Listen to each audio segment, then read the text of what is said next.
پہلے سماعت فرمائیے اہم خبروں کی سرخیاں۔ صدر ایران نے سعد آباد میں عراق کے وزیر اعظم محمد شیع السودانی کا باضابطہ طور پر استقبال کیا ہے۔ تحریک طالبان پاکستان نے حکومت کے ساتھ جنگ بندی معاہدہ ختم ہوتے ہوئے اپنے اراکین کو ملک بھر میں حملوں کا حکم دے دیا ہے۔ غرب اردن پر غاصب سیونی حکومت کی جارحیت میں 3 فلسطینی شہید ہو گئے ہیں۔ لندن کے شمالی مضافات میں دھماکے کی بھیانک آوازیں سنی گئی ہیں اور دوحہ میں موجود فلسطینی شائقین نے ایران کی قومی ٹیم کی حمایت کا اعلان کیا ہے۔ سماعت فرمائیے تفصیل سے خبریں۔ اسلامی جمہوریہ ایران کے صدر سید ابراہیم رئیسی نے سعد آباد میں عراق کے وزیر اعظم محمد شیع السودانی کا باضابطہ طور پر استقبال کیا۔ عراق کے وزیر اعظم السودانی ایک اعلیٰ سطحی سیاسی اور اقتصادی وفد کے ہمراہ ایرانی حکام سے مذاکرات کے لیے ایران کے دورے پر تہران پہنچے ہیں۔ تہران پہنچنے پر ایران کے صدر ڈاکٹر سید ابراہیم رئیسی نے سعد آباد میں ان کا استقبال کیا۔ استقبال کی تقریب میں دونوں ملکوں کے قومی ترانے پڑھے گئے، جس کے بعد دونوں ملکوں کے رہنماؤں نے پیش کیے جانے والے گارڈ آف آنر کا معائنہ کیا۔ پھر دونوں ملکوں کے وفود میں شامل اراکین کا تعارف کرایا گیا۔ سعد آباد میں منعقدہ سرکاری تقریب کے بعد صدر مملکت سید ابراہیم رئیسی اور عراقی وزیر اعظم محمد شیع السودانی کے درمیان 2 جانبہ ملاقات شروع ہوئی اور دونوں ملکوں کے وفود کے درمیان مذاکرات شروع ہوئے، جن میں 2 طرفہ تعلقات اور مختلف علاقائی مسائل پر تبادلہ خیال کیا گیا۔ عراق میں وزارت عظمیٰ کا عہدہ سنبھالنے کے بعد السودانی کا یہ پہلا دورہ ایران ہے۔ تحریک طالبان پاکستان نے حکومت کے ساتھ جنگ بندی معاہدہ ختم کرتے ہوئے اپنے اراکین کو ملک بھر میں حملوں کا حکم دے دیا ہے۔ پاکستانی میڈیا رپورٹوں کے مطابق تحریک طالبان پاکستان نے پیر کی رات ایک بیان جاری کر کے کہا ہے کہ تحریک کے سبھی گروپ لیڈران، تحصیلوں کے ذمہ داران اور والیان کو حکم دیا جاتا ہے کہ ملک بھر میں جہاں جہاں ان کی رسائی ہو حملوں کا آغاز کر دیں۔ کالعدم تحریک طالبان پاکستان نے جنگ بندی ختم کرنے کی وجہ لکی مروت سمیت مختلف علاقوں میں فوجی اداروں کی کارروائیوں کا نہ رکنے والا سلسلہ بتایا ہے۔ تحریک طالبان پاکستان نے اپنے بیان میں کہا ہے کہ اب ملک بھر میں اس کے انتقامی حملے شروع ہوں گے۔ تحریک طالبان پاکستان نے یہ دعویٰ ایسی حالت میں کیا ہے کہ 2 ہفتے سے بھی کم عرصہ قبل شمال مغربی پاکستان میں اس کے ایک دہشت گردانہ حملے میں 6 پولیس اہلکار ہلاک ہو گئے تھے۔ ٹی ٹی پی یعنی تحریک طالبان پاکستان کے اس حملے کے بعد پاکستانی فوج نے علاقے میں گشت لگانا اور ہیلی کاپٹر سے طالبان پاکستان کے ٹھکانوں پر فائرنگ اور حملے شروع کیے۔ آج منگل کو لاہور دنیا کا آلودہ ترین شہر بن کر سامنے آیا۔ پاکستانی محکمہ موسمیات کے مطابق آج لاہور میں فضائی آلودگی کی سطح دنیا کے سبھی شہروں سے زیادہ ریکارڈ کی گئی۔ اس رپورٹ کے مطابق آلودگی کی وجہ سے حد نگاہ بھی کم ہو گئی۔ صوبہ پنجاب کے سرکاری ذرائع کے حوالے سے بتایا گیا ہے کہ فضائی آلودگی کو کنٹرول کرنے کے لیے کئی اقدامات کیے گئے ہیں۔ بتایا گیا ہے کہ موٹر وے M2 لاہور سے ڈوگرہ تک اور لاہور ملتان موٹر وے M3 فیضا پور سے ننکانہ صاحب تک اور لاہور سیالکوٹ موٹر وے کو مکمل طور پر بند کر دیا گیا۔ فضائی آلودگی کے لحاظ سے کراچی دنیا کے زیادہ آلودہ شہروں میں 4تھے نمبر پر ریکارڈ کیا گیا۔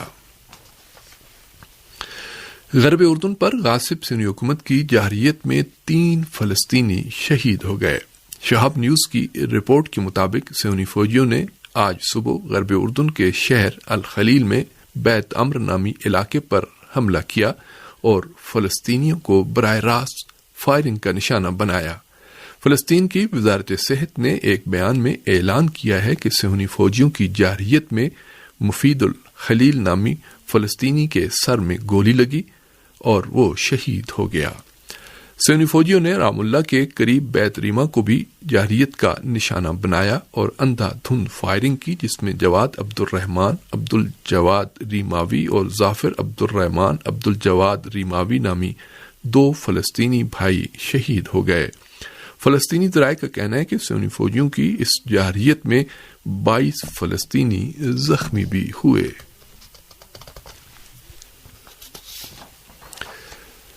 لندن کے شمالی مضافات میں دھماکے کی بھیانک آواز سنائی دی ہے۔ عینی شاہدوں کے مطابق اس کے بعد آسمان دھوئیں سے بھر گیا۔ رپورٹ کے مطابق یہ دھماکہ ایزلنگٹن علاقے کے قریب ہوا اور بہت سے لوگوں نے کہا کہ دھماکے کے موقع پر تیز روشنی بھی دیکھی گئی۔ بعض افراد کا کہنا ہے کہ جیسے بجلی گری ہو، لیکن علاقے کے رہنے والوں کا کہنا ہے کہ دھماکے کی آواز ایسی کسی بھی چیز سے کہیں زیادہ بلند تھی۔ لندن فائر بریگیڈ کے ایک ترجمان نے بھی بتایا کہ اس واقعے کی مختلف وجوہات پیش کی جا رہی ہیں، جن میں شعب ثاقب کا ٹکرانا بھی ذکر کیا جا رہا ہے۔ باخبر ذرائع نے بتایا کہ دھماکے کے بعد پورے لندن شہر میں عجیب سی بو بھی پھیل گئی۔ بعض شہریوں نے پریشانی ظاہر کرتے ہوئے بتایا کہ اس دھماکے کے بعد انٹرنیٹ سروسز منقطع ہو گئیں اور بجلی سے چلنے والے وسائل بند ہو گئے یا پھر جل گئے۔ برطانوی انتظامیہ نے اس بارے میں تفصیلات پیش کرنے سے گریز کیا ہے، بلکہ اس خبر کو دبانے کی بھی بھرپور کوشش کی ہے، جس سے اس واقعے کی نوعیت اور حقیقت کے بارے میں شکوک و شبہات میں مسلسل اضافہ ہو رہا ہے۔ اور سامعین، خبروں کے اس حصے میں ہم دوحہ فٹ بال ورلڈ کپ کے بارے میں تفصیلی خبریں آپ کی خدمت میں پیش کر رہے ہیں۔